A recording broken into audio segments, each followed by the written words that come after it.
मेरी तरफ से सभी को राम राम, सत श्री अकाल, सलाम अलैकुम। मैं जंग फौजी इस टाइम जंतर मंतर पर मौजूदा हूँ और आज धरने के 370 दिन हो गए हैं और ये फौजी पूर्व सैनिक जो हैं वो पहले की तरह डटे हुए हैं और कुछ आदमी यहाँ पर धरने पर बैठे हुए हैं। आइए इनसे बातचीत करते हैं। ये बोर्ड वगैरह लग गए हैं, ये आप देख सकते हैं, पूरे ये लगे हुए हैं जैसे पहले की तरह लगते हैं।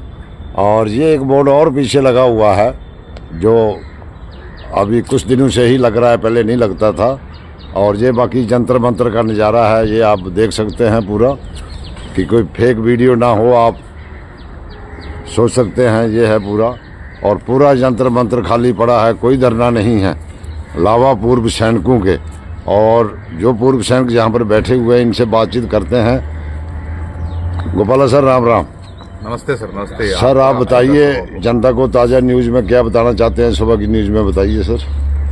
सर देख लो, 3 तारीख का हमारा एक बड़ा ऐलान हमने किया है। जो 3 तारीख को रैली होगी हमारा, जितना भी पूर्व सैनिक, अगर आप सोचते हो देशी जवान का असली लड़ाई अगर जंतर मंतर में चल रहा है, अभी 1 साल होने वाला है, मतलब हो गया, क्रॉस कर दिया, तो हम लोग का जो मांग सरकार सुने, ये सुन तो लिया है, तभी तो खलबली मचा हुआ, तभी तो हमारा माननीय प्रधानमंत्री हर जगह पर बोलता है 1 लाख करोड़ दे दिया है।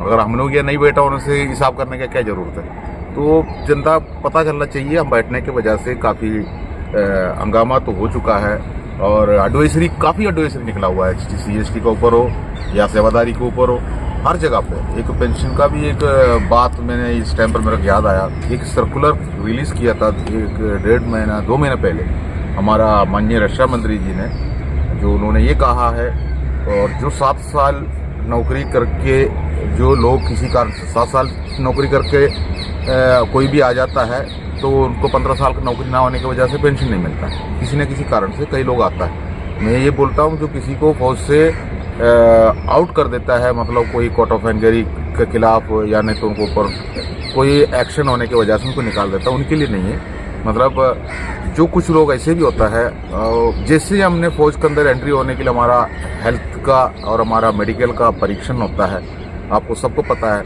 हम हजारों में एक हम सिलेक्शन होता है, क्योंकि 999 आदमी को बाहर धक्का मारते हुए हम एक आदमी सिलेक्शन होकर जाता है। और मेडिकल भी ऐसे होता है हमारे साथ में, हमारे शरीर के नाखून से लेकर हमारा बाल तक उसमें हमारा पार्ट्स को चेक करता है। तो ऐसे में हम उसके अंदर जाने के बाद हमारा साउंड हेल्थ कीप करना पड़ता है और साउंड फिजिकल कीप करना पड़ता है, तो ये रोज़ की हमारा रूटीन है। तो ऐसे हम चलते टाइम पर हमारे साथ में कभी भी कुछ अन्याय हो सकता है। अन्याय का मतलब सरकारी तरफ से जो होता है, तो वो लोग हमको मेडिकल बोर्ड आउट कर देंगे तो हमको पेंशन दिया जाता है, board out pension, medical pension बोलता है उसको। लेकिन कुछ ऐसे भी केस होता है सर, वो ये है, जैसे मान लो हमने घर गया तो उसके बाद मान लो हमारे साथ में कुछ ऐसे हो सकता है, कोई बड़ा बीमारी, जो इस समय निमोनिया हो या मलेरिया हो, इसी जैसा कुछ हमारा हेल्थ वीकनेस करने वाला कभी भी बीमारी आ सकता है। ऐसे में हम यहाँ पर आ जाता है, यूनिट में आ जाता है, तो हमारा फिजिकल फिटनेस को मेंटेन करने के बीच में हम भागदौड़ कर रहा है, तो उस टाइम पर हमारा साथियों से हम आगे नहीं बढ़ पा रहा। मतलब जैसे मान लो पास होना जरूरी होता है हमारा जो फिजिकल में, ऐसे नहीं है जो ड्रामा करना, तो उससे रिपोर्ट में ऐसे हम आ जाता, हम पास नहीं कर पा रहा है, तो उसके कारण हमारे शरीर पे कुछ प्रॉब्लम्स आ गया। नहीं तो हमारे घर पे भी कोई प्रॉब्लम हो सकता है, किसी के साथ में, हमारा बच्चों के साथ में, वाइफ का, माँ बाप के साथ में। तो ऐसी स्थिति में मानसिक रूप से हम कमज़ोर हो जाता है, तो फिजिकल मेंटेन करने में दिक्कत हो जाता है, तो फिर हम मजबूरन हमारा ये नौकरी त्यागना पड़ता है। हम लिख के देता है, सर मैं फिजिकल मेंटेन नहीं कर पा रहा हूँ, इसलिए मेरे को रिलीज़ करिए। तो ऐसे में एक बोर्ड बिठाकर बोर्ड का सैंक्शन के ऊपर हमको बाहर कर देता है, लेकिन 15 साल ना होने की वजह से हमें पेंशन नहीं दिया जाता है। तो ये बात जो हमारे को सबको पता है, कई लोग ने AFT में, सुप्रीम कोर्ट में, हाई कोर्ट में ऐसे केस को तो लड़ रहा है, हमें कुछ दे दो, हम कुछ आशा लगा के गए थे, लेकिन ऐसे में कोई फैसला नहीं हुआ है। लेकिन एक सर्कुलर ऐसे छुपा कर रखे थे जो सेना के अंदर, वो था 7 साल क्रॉस करके जो हमने बताया हुआ ये जी इसी प्रॉब्लम में निकला, वो अफसर को पेंशन मिलती थी, तो फिर जैसे जवान को क्यों नहीं दिया। तो ये जो छुपी हुई इस बात हमारा केंद्र सरकार का और मोदी का नज़र में आया। हमारा आंदोलन यहाँ चलने के साथ साथ में हमने इसे कोई चीज़ से मांगा ही नहीं है, लेकिन हमारा ये आंदोलन का साथ साथ में वहाँ पर खोजबीन बहुत हो रहा है। जैसे CST के ऊपर आपने देखा, जो काउंटरों के ऊपर हो या स्पेशल CST अफसरों के लिए बनाया हो, सब हट गया। उसी जैसा जो ECHS के अंदर जो अफसर अपना अफसरशाही के हिसाब से वो कोई टोकन नहीं लेंगे, सीधा जाके अफसर डॉक्टर के पास जाके इलाज कर रहा था, ये भी जो समाप्त हो गया। और वेटिंग रूम की वजह से जो वेटिंग रूम वगैरह बना कर रखा है, उसको भी काफी प्रॉब्लम क्लियर हो चुका है। ये सब के अंदर आंदोलन के साथ साथ हुआ है। और सेवादारी का भी जो आपने देखा एडवाइजरीज, तो इसी जैसा ये जो एक मेडिकल का ये बात निकल के आया, इसमें उन्होंने बोला 7 साल क्रॉस करने के बाद ऐसे कुछ केसेस है जो जेसीओ जवान को भी पेंशन दी है। चाहे कुछ भी हो, कुछ भी पेंशन तो दे रहा है, लेकिन सरकार आंख तो खोल दी, तो सरकार को ये विसंगति अपना पता चला। तो ये जंतर मंतर का आंदोलन के साथ में हमारा कुछ ऐसे भी प्रॉब्लम्स क्लियर हुआ है। मैं आपका चैनल के जरिए सभी पूर्व सैनिकों को बताना चाहता हूँ, और साथ साथ ये भी कहना चाहता हूँ, हमारा ये आंदोलन ये ऐतिहासिक आंदोलन है। हमारे इस आंदोलन का पीछे लीडरशिप में हमारा कोई अफसर नहीं है, जो कि हमने उनसे अपना मंच और माइक को जबरदस्ती छीना है। उन्होंने अपना वापस हासिल करने के लिए हमको धमकियां दिया, पेंशन बंद करेंगे करके बोला, जो कई चीजें हमारे साथ में जो हुआ है। तो आप सबको सतर्क होना जरूरी है। जो अग्निवीर लेकर आके हमारा सेना को कमजोर किया है, ये भी आपको पता है। अगर अग्निवीर अच्छी स्कीम है, हम वेलकम कर रहा हूं, तो उसमें अफसर कैडरों को भी करना चाहिए। अफसरों को भी तो अग्निवीर लेकर आओ 4 साल के लिए, अफसरों का भी सिलेक्शन में ऐसे लेकर आओ, और 100 अफसर अंदर आ जाता है, उसमें से 75 अफसर को जो 4 साल के बाद घर भेज दो, 25 अफसर को आगे लेके जाओ, जंबाज अफसर मिल जाएंगे सेना को। ये भी तो हो सकता है, भ्रष्टाचार तो मिट जाता है। लेकिन अफसरों को ऐसे इसलिए नहीं कर सकता है, वहां में एक बाई बंदी का ही तरीका होता है। अगर हमारा पिता महान बाप हमारा अफसर है, तो उसका बेटा फौज में अफसर बन के जाएगा। तो इसी जैसा जो कोटा को कैसे मेंटेन करेंगे, इसलिए अग्निवीर अफसरों को बीच में लाया नहीं। इसलिए हमारा भारत सरकार से मेरा ये विनती है, भेदभाव का जो लिस्ट हमने दिया है, आप उसको विस्तार से पढ़िए, सुनिए। हमें इसको क्लियर करने के लिए हमें जुडिशियल कमेटी दे दीजिए, और इसको पर संज्ञान लेना बहुत जरूरी है। हम गुलाम नहीं है इस देश का, हम देश का सैनिक है। हम देश का सैनिक होते हुए इस देश की रक्षा कर सकता है, तो हम गुलाम बनकर कर नहीं सकता है। इसलिए गुलामी से बाहर आना भी हमारा बहुत बड़ी जरूरी है। इसलिए हम लोग ने आपको मेमोरेंडम दी है। भारत सरकार बाबू उस जगह पर कुर्सी पर माननीय प्रधानमंत्री जी बैठा हुआ है, कल उस कुर्सी पर दूसरा कोई प्रधानमंत्री बैठेंगे। हम प्रधानमंत्री को कुर्सी पर कौन बैठा है, कौन सा पार्टी का मंत्री बैठा, हम ये नहीं देख रहा है। हम भारत का नागरिक है और पूर्व सैनिक है। हम वहां पर बैठा हुआ उनको अपनी जिम्मेदारी निभाने के लिए हम विनती कर रहा हूँ, आप अपनी जिम्मेदारी निभाइए और गुलामी से फौज को बाहर लेकर आए, हमारा कानून को समाप्त करिए। यही हमारा एक विनती है।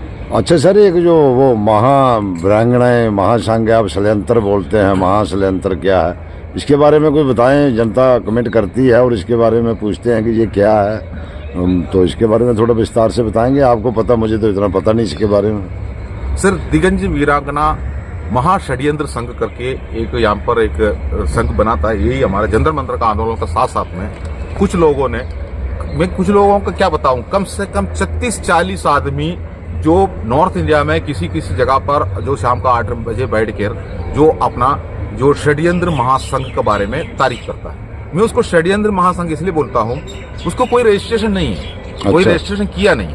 और उसी के अंदर एक बल्ले यूट्यूबर ने एक 20-22 संगठन का एक फोटो लगा के एक वीडियो मैंने देखा, उसमें बोला ये सबसे पहले ये है इंडियन वेटरन ऑर्गेनाइजेशन, अपना क्या बोलता है, अपना जोगेंद्र सिंह, सूबेदार जोगेंद्र सिंह का।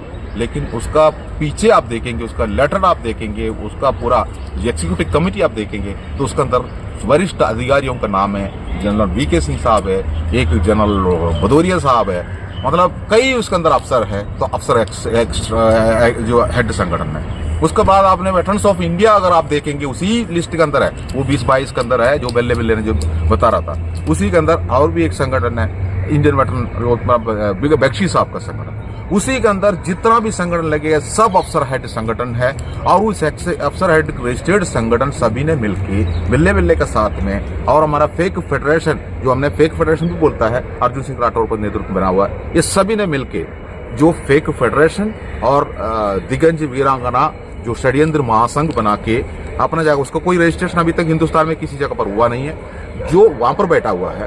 तो ये जो षड्यंत्र जो हमारा इस आंदोलन को तोड़ने के लिए बनाया था, इसका कोई रजिस्ट्रेशन नहीं हुआ है। ये अफसरों का एक चाल चलन है, उसके लिए उनको गोद में बैठा हुआ कुछ लोगों को उन्होंने यूज कर रहा है बस। लेकिन वो इतना बेवकूफ तो नहीं बना सकता है आप चाहे। इसलिए तो हमारा ये एक बोर्ड आपने पीछे दिख रहा है ना, वही जो बोर्ड है वही लीडर है इसका पीछे। हाँ, जो मैंने अभी थोड़ी देर हम पहले उसको दिखाया। सभी को दिखाने के लिए हम उसको लगा कर रखा है, जो कि सब देख ले।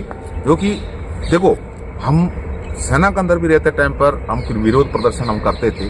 अगर मान लो हमारे कैंप फायर होता है तो हम ड्रामा लगाते थे। हमारा बड़ा बड़ा वरिष्ठ अधिकारियों का हमने वहां पर भी उनका मतलब मजाक उठाएंगे, तो उसका भी एक किसी जगह पर उस जगह पर हमारा यूनिट का TOC के साथ में बैठ के उस जगह पर पहले रिहर्सल होता है, उसके बाद वो बोलेंगे तभी वो ड्रामा होंगे, वो परिवर्तन करने के लिए बोलेंगे वही होंगे। तो उसी हिसाब से हमारा बैरक के अंदर भी आपने देखा है, हमारा साथ में कुछ ऐसे भी लोग होता है, हमारे साथ में खाना खाते हुए, हमारे साथ में रहते हुए, हमारा चुगली जाके किसी जगह पर मार के वो हमें क्रॉस करके हमारा कंधे को पैर लगा के वो आगे जाके ऑर्डिनरी कैप्टन बनने का कोशिश करेंगे। तो ये सब हमने देखा है। तो उसका साथ में भी विरोध प्रदर्शन का नाम पर हम कंबल परेड करते थे, ये सब आपने देखा है। उसी जैसा यहाँ पर इस आंदोलन पे इसी जगह पर हमने कई बार देखा है, बड़ा बड़ा मिनिस्टर का पुतला लगाकर उसके ऊपर गोबर का पानी फेंकते हुए, लेडीज आके चप्पल मारते हुए हमने किसी चीफ मिनिस्टर के साथ में भी यहाँ पर मैंने देखा। ये हमको 1 साल से मिलने, ये तो इसको बोलता है विरोध प्रदर्शन। तो पुतला फूंकता, कार्टून बना के यहाँ पर आदमी अपना शरीर पर जो उसी जैसा ड्रेसिंग पहन के मुंह को ऊपर कार्टून बना के रखता है किसी मंत्री का वो फोटो लगाकर, उसके बाद उसी से उसको नकल करता है। ये सब हमने देखा, जिसको बोलता है विरोध प्रदर्शन। उनका घर पे जाके हमने ये सब कुछ नहीं कर सकता है, जीते जाता है उसको सीधा जाके ऐसे नहीं कर सकता है, ऐसे करेगा तो वो जो अपना जुडिशरी एक्ट में आ जाता है, इसलिए वो नहीं करता। तो विरोध प्रदर्शन है। इसी जैसे विरोध प्रदर्शन हम जंतर मंतर पे 1 साल से बैठने के बाद हमने जो किया है, तो ये जो कुछ लोग जो व्हाट्सएप में बैठा है उनको अपना घर पे बैठ के उनको जो हजम नहीं हो रहा है इस चीज का, क्योंकि वो फौज के अंदर जो नालायक होते हुए वो लायकदार बन के उनको हमने इज्जत देते थे। क्योंकि हमारा एक उसूल है, हमारा जो सीनियर है और वो सीधी सी बात है, अगर गोपाल कृष्ण सीनियर है सर, आपका सीनियर है, सीनियर पोस्ट पे है, तो मैं बेवकूफ होने के बावजूद भी आप मेरे को इज्जत देंगे, नहीं तो मैं आपसे इज्जत खींच के मांगूंगा, ले लूंगा, नहीं तो आपको सबक सिखाएंगे। मैं ये तरीका लेकर वो पूर्व सैनिक बाहर बैठा हुआ कुछ लोग अपने जगह पर, फौज में भी वो लीडरशिप में काम किया होगा, हवलदार मेजर से काम किया होगा, सीनियर एनसीओ का काम किया होगा, सीनियर जेसीओ का काम किया होगा, दुनिया भर के वो काम करके आया हुआ है। तो वो ये बर्दाश्त नहीं कर पा रहा है ये विरोध को, इसलिए वो शाम को बैठ के कुछ करता है। विरोध प्रदर्शन हमारा जो अपना संविधानिक तरीका से जो बनाया हुआ तरीका है, लेकिन उसी के अंदर वो लिस्ट में नहीं आना चाहिए। ज्यादा प्रॉब्लम्स होता है। हम यहाँ पर हमने देख रहा है किसी मिनिस्टर को इस्तीफा दो, जो उसको चप्पल मार के गोबर पानी लगाकर बोलता है जगह खाली करो, निकल जाओ यहाँ से, ये हमारा कुर्सी वापस दो, आप इस्तीफा दो, यही बात करता है। तो हमने जो दिगंज वीरांगना जो षड्यंत्र महासंघ बनाना, जो असली फेडरेशन जैसे जवान का सपना हमने बना के जंतर मंतर मुकाबला टीम ने बनाया, उसको फेक फेडरेशन बनाना, उसके बाद जो देश भर के पूर्व सैनिक जहां पर बैठा है उनको बेवकूफ बनाकर जो हवन पूजा करने का जो एक नाटक करना, हवन पूजा किसी जगह पर मेरठ में जाकर रैली करना, रक्षा मंत्री बैठता है दिल्ली में और प्रधानमंत्री और राष्ट्रपति बैठता है दिल्ली में, और दिल्ली से कई दूर जाके किसी स्टेट का हेड में जाके वहां पर धरना देना, ये सब षड्यंत्र हमने देखा। ये षड्यंत्र देख के आगरी में एक वो दिगंज वीरांगना षड्यंत्र महासंघ भी बनाकर लाया है। ये सब आपको पहचानना है। आप लोग जितना भी पूर्व सैनिक ऑल इंडिया में बैठा हुआ है, मेरा ये आवाज देखो, आपको एक बात मैं ये कहना चाह रहा हूँ, करो या ना करो, 3 तारीख आओ या ना आओ, हमारा कोई फर्क नहीं पड़ता। हमने सरकार को जगाने वाला काम कर दिया। आपका संख्या बल का और ताकत, आपका विसंगति का प्रॉब्लम, हमारा जो बीच में क्या क्या हुआ है हम सरकार को बताया हुआ है। सरकार इसलिए भी 144 धारा लागू करने के बावजूद भी, यहाँ पर किसी को बैठने के लिए परमिशन ना देने के बावजूद भी, हम जबरदस्ती घुसने के बाद हमारे ऊपर वो गोली नहीं मार रहा है, हमें वो अरेस्ट नहीं कर रहा है, हमारे ऊपर डंडा नहीं मार रहा है, हमने बैनर लगा के ये मैसेज सरकार को दे रहा है। तो ये हमारे लिए था। इसलिए आप लोग अपने जगह पर सतर्क होइए। 3 तारीख को अपना घर से, अपना बिल्लों से बाहर निकलिए। अगर आपको गुलामी से बाहर आना है तो आइए। अगर ये बैनर को हमने खोल के चले जाएंगे, षड्यंत्र महासंघ भी हो या फेक फेडरेशन हो या सोसाइटी हो, पता नहीं क्या क्या अफसर हेड का नाम बना के किसी की जगह पर बैठा है, सभी का बीमारी खत्म हो जाएंगे, हम जानता हूं। इसलिए कमेंट करिए इसके अंदर। 3 तारीख का आंदोलन को आगे लेके जाने के लिए आप इसके अंदर कमेंट करिए। आंदोलन होना चाहिए, नहीं तो आपको बैनर उठना चाहिए। हम दोनों काम करने के लिए तैयार हैं। आप जो बोलता है उसी को बंद करें। जय हिंद सर। ये थे हमारे साथ पूर्व सैनिक गोपाल कृष्ण जी। इसी के साथ मैं जनक फौजी। जय हिंद, जय भारत।